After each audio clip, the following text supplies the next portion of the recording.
God's word, sat back to analyze what the word of God is saying, and then got deep into handling the altars. Altars are one of the errors that can occur when the wrong altar is built around you or in your life or before you are born. It affects your foundation.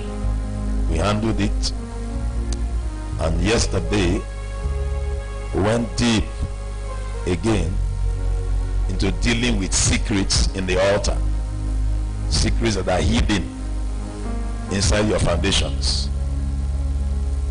Today I will take you through another angle by the grace of God. Matthew chapter 10 verse 36. Correcting ancient and modern foundational errors. Matthew chapter 10 verse 36.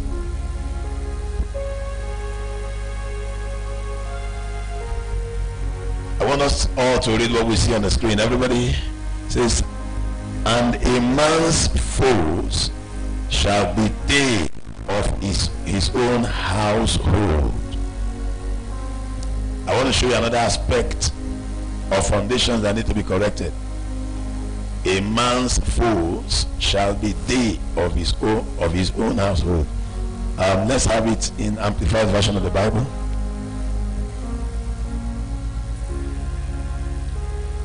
This one is in French or something.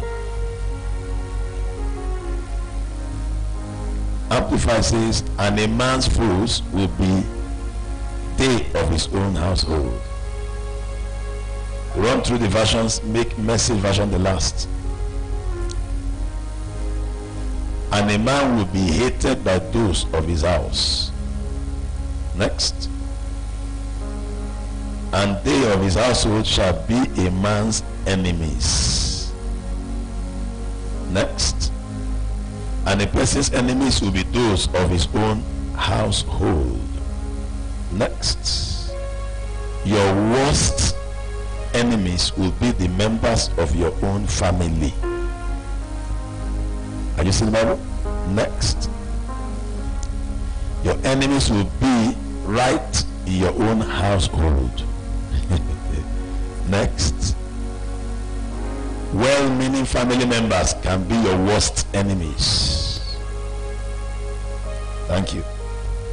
Now, I want to show you one of the things that we need to affect in our foundation. Household enemies. Household enemies. There is nobody on earth that is an island. Everybody has a family. There is nobody that is an island. Everybody has a family. Am I correct? There's nobody that just landed from heaven. I was told that there's one pastor that said his wife is pregnant of another Jesus. Huh? Sorry, is it? Let us face over. You know, let us get in church. Sorry for the distraction. How can your wife be pregnant of another Jesus? No, it's a joke. Let's believe it's a joke. What did you say? Joke. How can your wife be pregnant of Jesus? It is well. Alright, let's go. Okay, but fine, let's leave that matter. Let's face what we are here for. There's nobody that does not have a family. Sorry, it's a bit funny to me because it all flashes into my mind. Hallelujah. Imagine my wife is pregnant. I say she's pregnant of Jesus. It's alright. Jesus has been born already, so he has already died. Alright. Now, everybody has a family that we came from. And it is from the word family that we get the word familiar. When you are in a family, there is familiarity. Because nobody knows your family more than you. You are very familiar with your family. And it is from the same we get familiar spirits. Familiar spirits are spirits that are inside the family, so they know you very well. spirits that are familiar with you. They know you. They grew up with you. So everyone has a family. The Bible says to us, a man's enemy, another version says a man's worst enemy will be those of his own family. Now listen, how does that concern foundation? Your family is your primary foundation on earth. Your family is your primary foundation on earth. If you want to know how a lady will look when she grows old, go and look at her mother. You will know how she will look. If her mother became oversized at old age, she could look like that at old age. Yeah. If her mother became very thin. If you want to also know how a young man will be at old age, go and look at his father. Many times it's always true. Many times. You are the replica of your family. You look like, when you see family members, you will know. She took me somewhere 2 days ago. As we entered, I saw two ladies. I knew they were from the same. They were twins or from the same family, because their shape of face was the same thing, eyeball the same thing. So I knew. Though one was a bit bigger than the other in physical size, but the head size was the same. So I said, you people must be related, Abby. Yes. That must be your sister, because it was too obvious. So also when you see my sisters, you know they are my sisters. Despite the fact that one of my sisters is very light. My mother is light in complexion. Very light. But you see the structure of her face. Are you following me, somebody? When you see members of your family, they can identify them. Either by character or by look. Have you understood? Your family is your primary foundation on earth. Now the Bible says to us, your enemy, your worst enemy will be in your foundation. Your family. Your worst enemy. Now today I'm going to surprise you. I want to pull out the enemies of Jesus Christ that were related to him. And then we're going to fire our prayers from there. The enemies of Jesus Christ that were his relations, related to him somehow from his village. Did you notice that the people that crucified Jesus were not from Nigeria? Neither were they from Kenya. They were not from Egypt. They were from where? They were his brothers right there. The people that God told that he's sending a savior to were the ones that dealt with him. The Bible says your enemy will be those of your family. Your worst enemy will be those of your household. So household wickedness or household enemies. Let us take Jesus as a case study and then we'll pray from there. It was prophesied in Psalm 55 from verse 12 to 14. It was prophesied in Psalm 55 verse 12 to 14. The Bible says, for if it was an enemy that reproached me, then I could have borne it. Neither was it he that hated me that did magnify himself against me. Then I would have hid myself from him. But it was thou, a man my equal, my guide, mine acquaintance. We took sweet counsel together and walked into the house of God in company.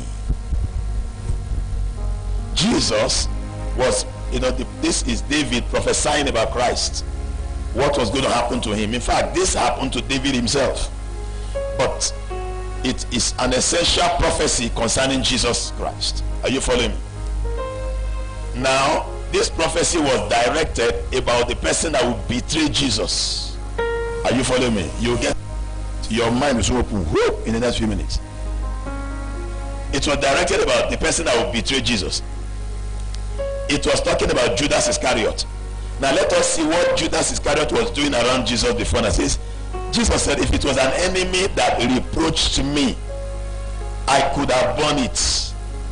Neither was it he that hated me that did magnify himself against me.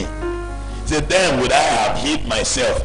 If it was a stranger, a wicked person from another country, I will manage it.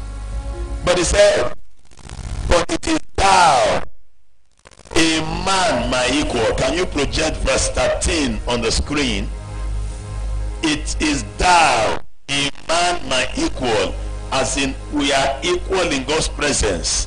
We served God together. We are very close. A man my equal, my guide. Now stop. It means Judas Iscariot was guiding Jesus when it comes to some issues. And then who was Judas among the disciples? Judas Iscariot was his treasurer, and Judas Iscariot was an accountant by profession. So Judas Iscariot was the one that was guiding Jesus' account and in his ministry. He was the one doing the KRA returns. Thank you, Jerry. He was the guide. He was the one that was doing the KRA returns every year. He will file the report. Whenever there is any matter, he's the one that goes and say, that's my boss, that's Jesus, forget it. Well, Jesus, just relax, I can handle them. Then he settles them. When tax collectors like Matthew show up and they want to collect tax for Jesus, it's Judas they always meet at the church office. Then Judas will come and guide everything and show them the account of Jesus that Jesus for. Okay, we had loving talk together and went to the house of God in company. Have you seen that? They used to go like, I don't know whether you have seen me going to preach in other places before. Some of you may have followed me. Moses, you followed me. You have followed me before. When I'm going to preach in another place, in other churches, my associates follow me. When I'm stepping in, they all step in with me. That's what happens to me. I stay in the hotel, pray. When it is time to go, as I get up, whether they are 15 or 10, everybody just works are in different cars. As I get out of the car, some of them will carry my Bible, some of them, all of us move in company.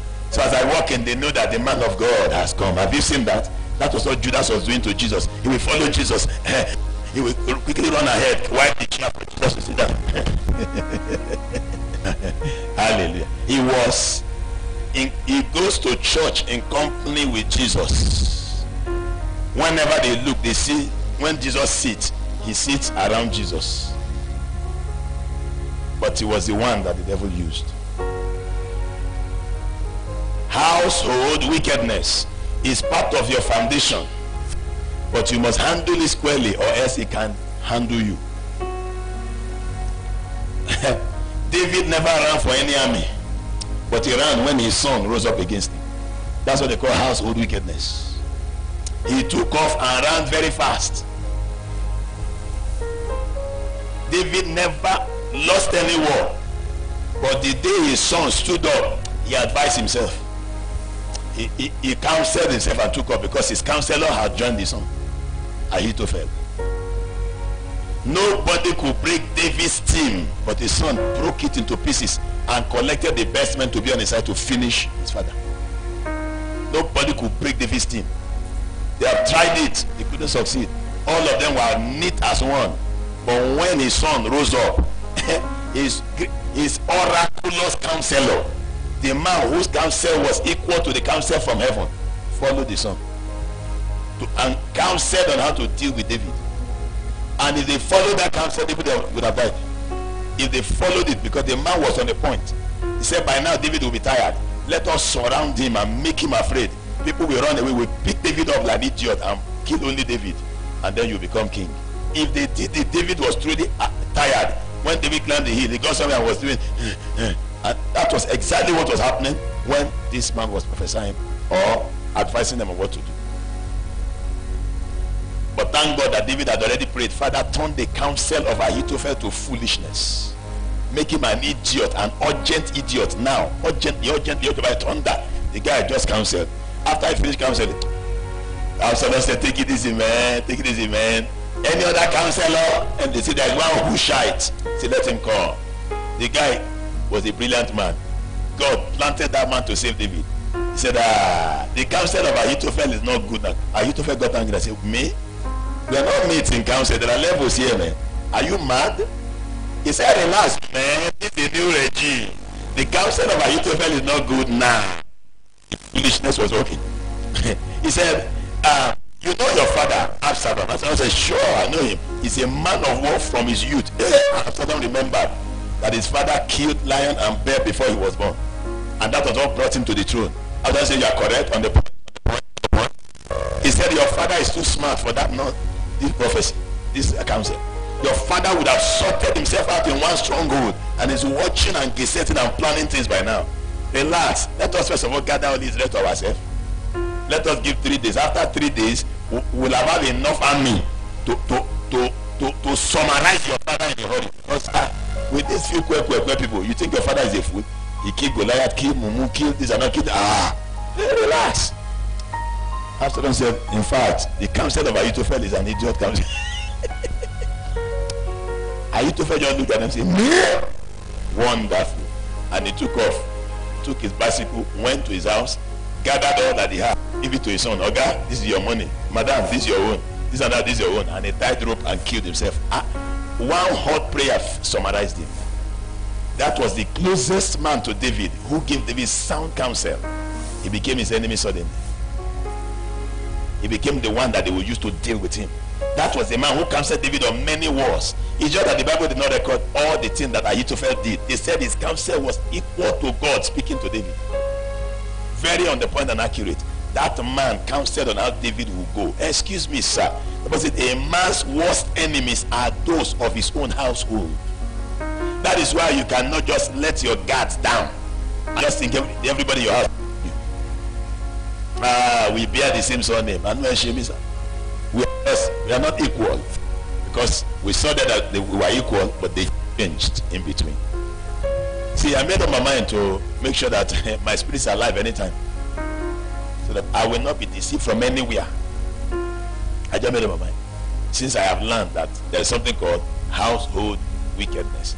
It is one of the errors in your foundation that you fight from day one till the day you leave this world.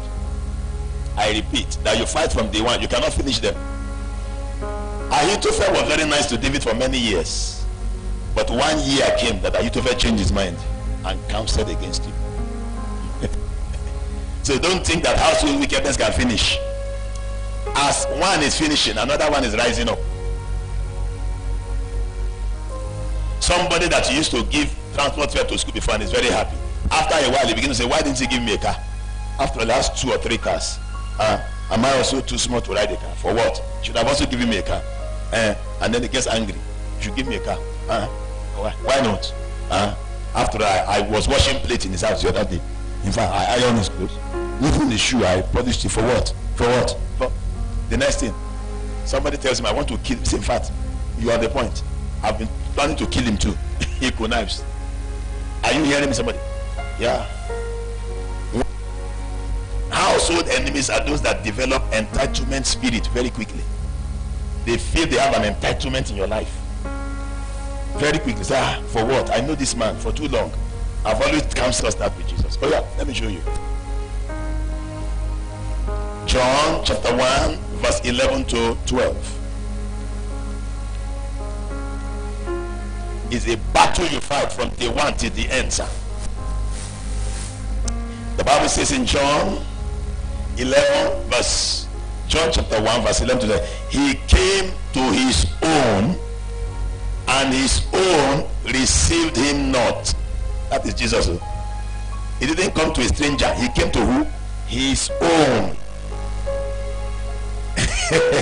Jesus, I am starting with him. Tomorrow night I'll talk about other guys. Jesus came to his own. His own did not receive him. Look at the Bible. The next verse 12, the Bible says, but as many as received him, to them gave he power to become the sons of God, even to them that believe on his name. So people that would have been naturally sons of God lost the opportunity because they disowned him. So if Jesus can be disowned by his own, how much more you? Go back to verse 11. Give me other version of the Bible. He even came. He did not tell them to come. He came by himself. He humbled himself. He came to the things which were his, and his people did not take him to their hearts.